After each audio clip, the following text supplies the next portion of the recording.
हिंगोलीमध्ये निवडणूक विभागाच्या कर्मचाऱ्यांकडूनच नियमांचं उल्लंघन झाल्याचा धक्कादायक प्रकार समोर आलाय। एका मतदान केंद्राध्यक्षानं आपली ड्युटी आणि केंद्र सोडून थेट बाहेर गेल्यानं खळबळ झाली आहे। निवडणूक आयोगाच्या कठोर नियमांचं उल्लंघन केल्याप्रकरणी आता संबंधित केंद्राध्यक्षासह दोषी कर्मचाऱ्यांवर गुन्हा दाखल व्हायची शक्यता आहे। वरिष्ठ निवडणूक अधिकाऱ्यांनी या प्रकरणाची गंभीर दखल घेत चौकशी सुरू केली आहे आणि मोठ्या कारवाईचे संकेतही दिलेले आहेत।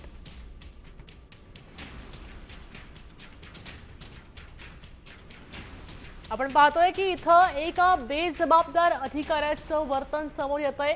नियमांचं उल्लंघन करत या ठिकाणी हा अधिकारीच केंद्र सोडून बाहेर गेलेला आहे। तेव्हा या ठिकाणी कोणताही गैरव्यवहार झाल्यावर तिथे जबाबदार कोण असा प्रश्न उपस्थित होऊ शकतो।